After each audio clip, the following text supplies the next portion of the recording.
What's going on, Washington fans? Welcome to Taking Command with Josh Taylor here on the JTFB YouTube channel. And as of today, we are just 3 weeks away from training camp starting.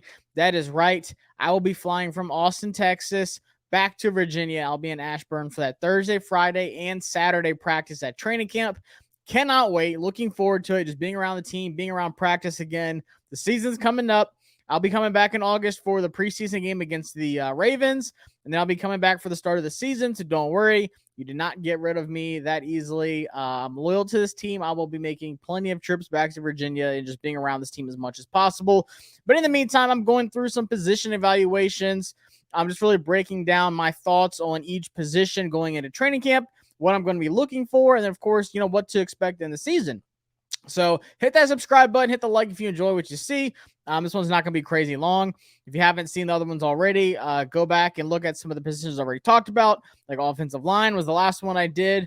Then you can all follow me on Twitter at Josh Taylor FB until it dies completely. I'm on Threads too for those that are joining the movement. But I put out a video of why you should be high on Antonio Gibson this year. It's also in the shorts on my YouTube videos. So go ahead and check that out. But I'm talking about the linebackers, and going into this offseason, of course, the linebackers was like the one position that we had a lot of questions about. We said, yes, we have a good feeling that we're going to improve at the corner position in one of the first 2 rounds. Sure enough, we improved at the defensive back position, at least in the first 2 rounds. And then we said defensive line, it's always good. Yes, some injuries have hurt, Chase Young. And then, of course, Fedarian Mathis went down last year, so we're expecting him to be back. So I'm going to talk about those positions as well, corner, safety, D-line. But what about the linebacker spot? Did we really do enough for that linebacker spot to be comfortable in this season to have a good linebacker core? And in my opinion, I think that when you build the defensive line the way that we have the last few years, all the first-round draft picks, paying Jonathan Allen, paying Deron Payne this past offseason, not too long ago, and then building that secondary, getting a lot of really good, some of these, I will call them like diamonds in the rough in the later rounds of the draft, like a Derek Forrest, like a Cam Curl. Revis is one of these undrafted guys that's kind of made his way through, just making a name for himself. When you come across guys like that and you build the defensive line and pay the guys you're supposed to pay, you don't have to invest so much in the linebacker position, which honestly, it seems like it really is this dying position in the NFL. But in my opinion, I still think it's so very important to have a good linebacker core. And I just look at the 49ers, what they have with Fred Warner and Greenlaw. And then they were able to send out some of their depth guys who they love would have had to come back. But even their depth guys were top free agent guys in this past offseason. So San Francisco showed, like, look, you can have a good secondary, you can have a good D line, but it is also important to have this good linebacker core. So I'm kind of on the fence of, yes, I think we have enough, but then also, like, I look around the league and I'm like, I don't know. I just really want that middle of the field with these quick passes and these athletic tight ends and stopping the run. That's something that's really big that we, kind of struggled with our linebackers last year, especially Cole Holcomb. But in my opinion, I just really want that position to be solidified for a long time. So, I was excited when we got Jamin Davis. I still love Jamin Davis. I think I'm higher on him than a lot of people are. People give him a lot of crap because he was a first-round draft pick, and rightfully so. Like, I get it. He's a first-round draft pick. Should he have gone there? That's a question that a lot of people ask. I think at the time it was a big need, and it feels a long-term a fix at the linebacker spot. He's still growing. He's getting better every year, and I'll show you the numbers that shows that he is getting better every year. And in my opinion, I think he had a much better year last year than people are giving him credit for. I saw a much improved player. So to start this out, I'm going to pull over the screen, just take a look at exactly what Washington really has at that linebacker spot. And don't worry, I'm going to make it a little bigger for y'all. But in all honesty, Washington only uses about 2 linebackers a majority of the time. If there ever is 3 linebackers on the field, it's usually they're bringing a safety in the box, just like we did with Landon Collins. People thought we just kind of transitioned to a linebacker, but we really didn't.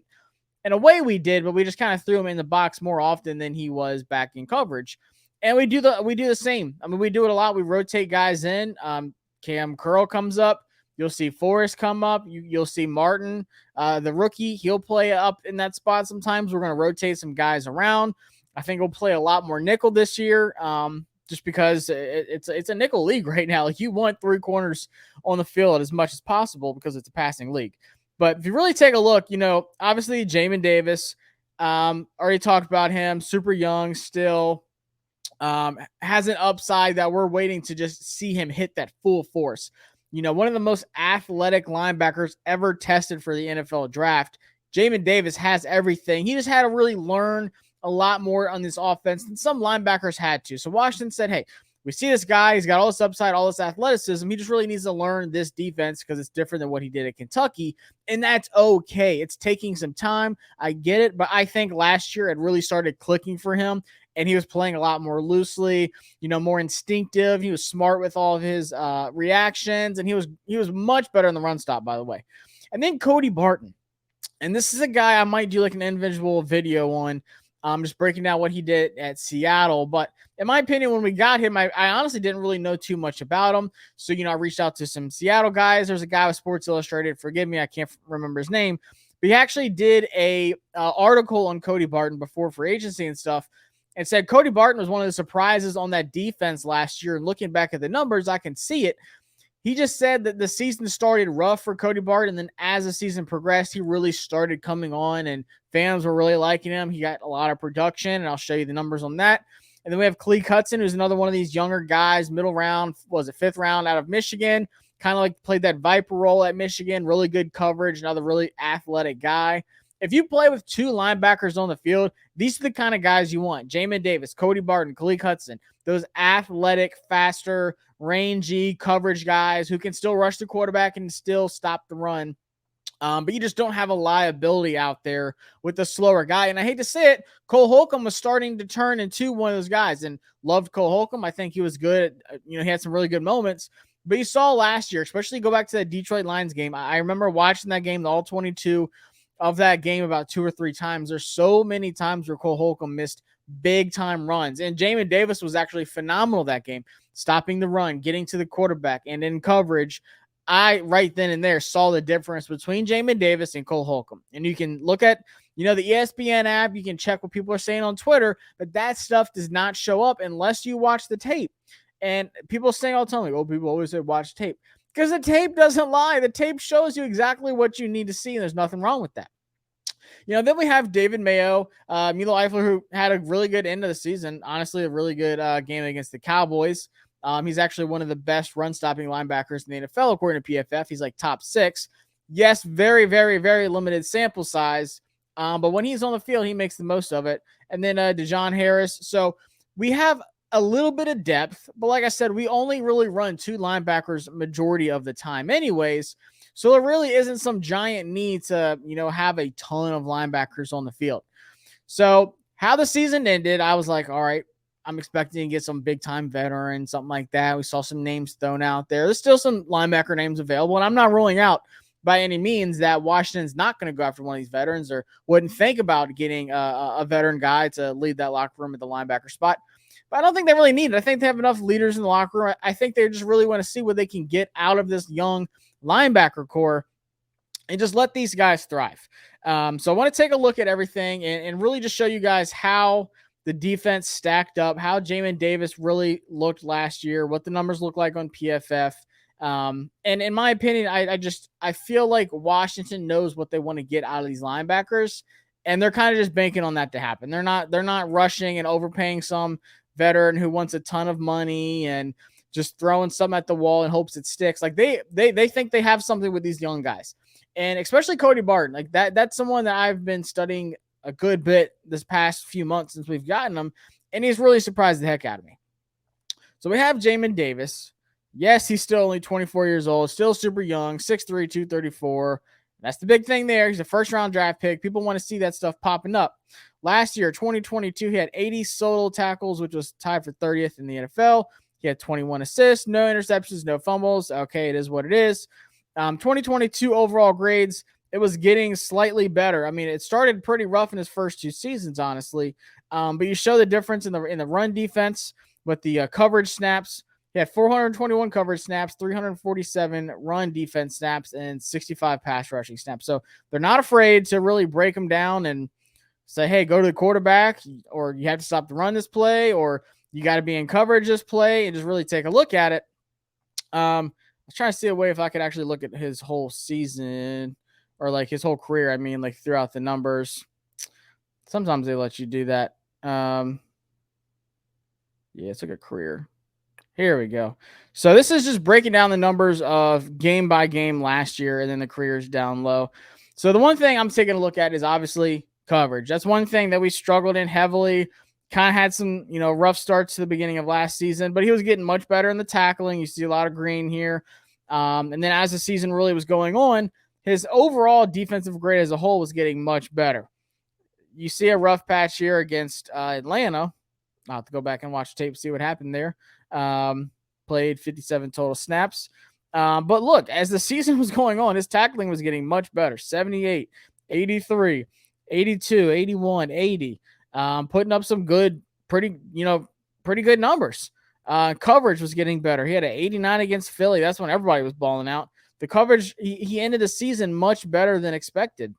But I just think when you go back and watch the games, watch the tapes, Jamin Davis had a better season than a lot of people will give him credit for. So 2021, yes, it was rough. I'm not gonna lie. He was kind of just thrown out there saying like, learn this, let's figure this out.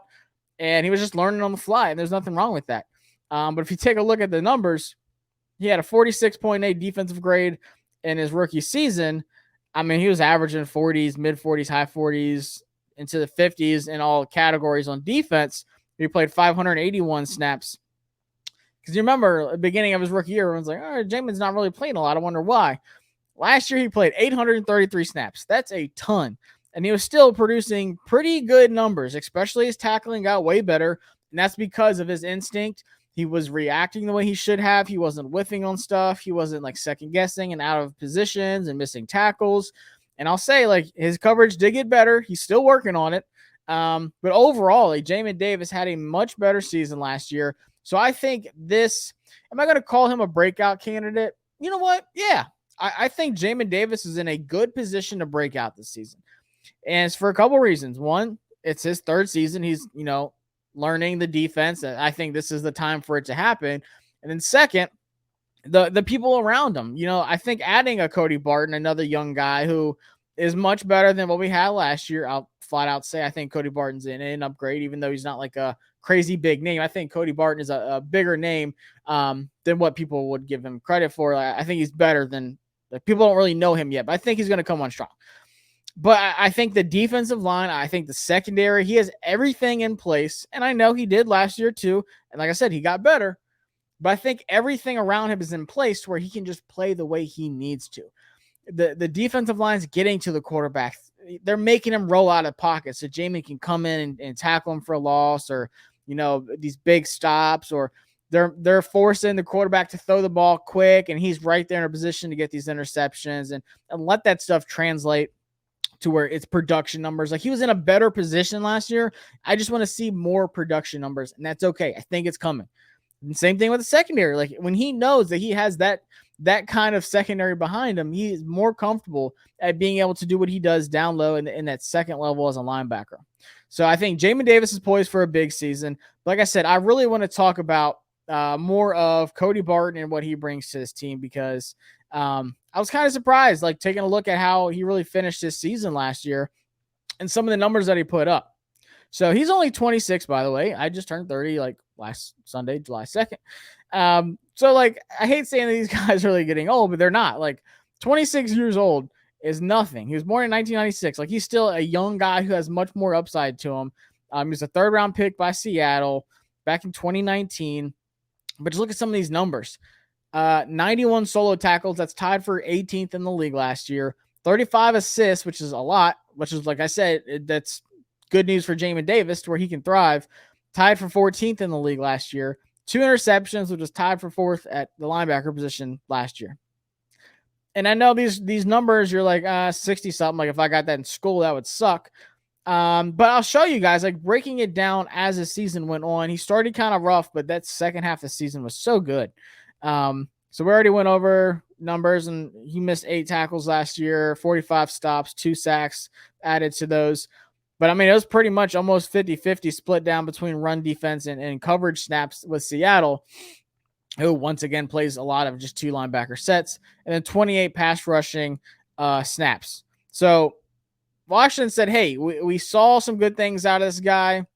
We like the upside that Cody Barton has, and I'm telling you guys, there's a lot of Seattle fans that were so mad that they lost Cody Barton because they saw him really starting to come on.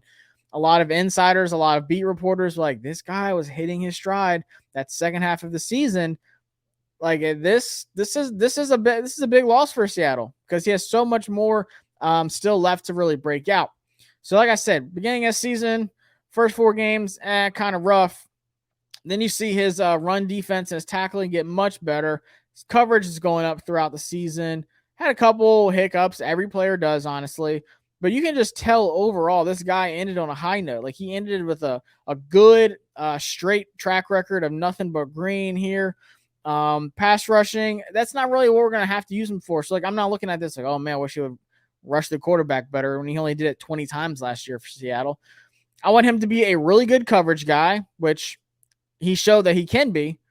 Then I want him to be a sure tackler, which once again, he's putting up 80s in the tackling department. Like he shows he can. And more importantly, something that really killed us a lot of times, like I said, that Detroit game is stopping the run. For the love of God, there was just too many moments. And it's because a lot of offensive lines were doing double teams in the middle of the line and letting these gaps open up. And now Dron Payne and Jonathan Allen are fantastic at what they do. But you can only do so much when you know those guys are getting like just double teamed out the wazoo. You got extra protection in the middle there because they know like we want to get to that second level and make these linebackers miss. And they were doing a good job at it. And our defensive line adjusted as the season went on. But if you remember how the season started, that run defense was pretty daggone rough.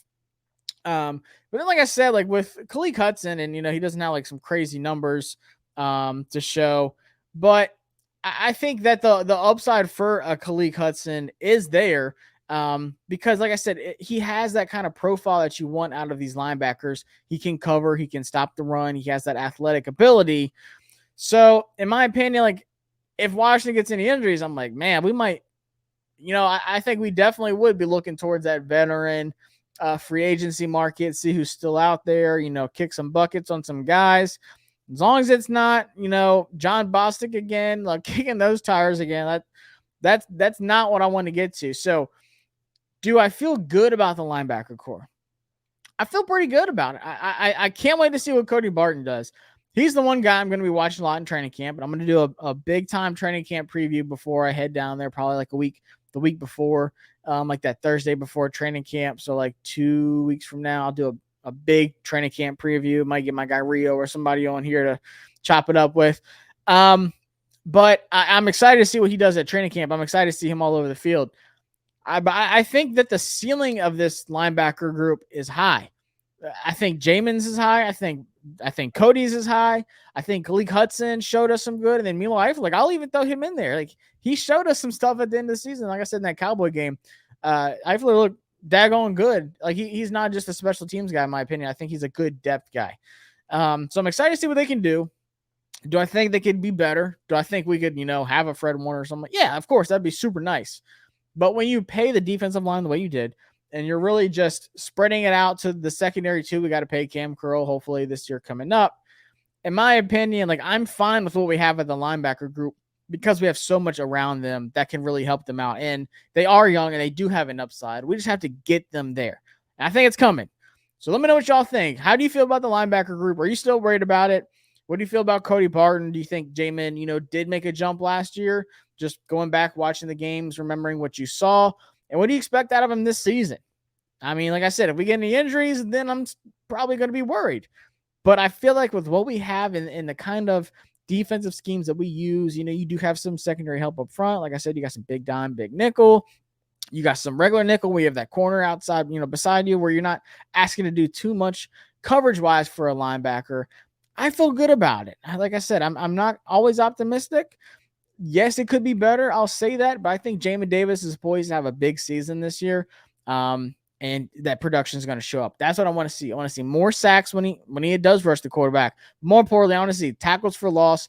I want to see interceptions, pass breakups, fumbles would be nice. Like I just want to see some production out of Jamin Davis. And I think it's coming. So let me know in the comments what y'all think. Like I said, hit that subscribe button. Follow me on Twitter for all the content for your Commanders. And I appreciate y'all hanging out here on the JTFB channel. Peace.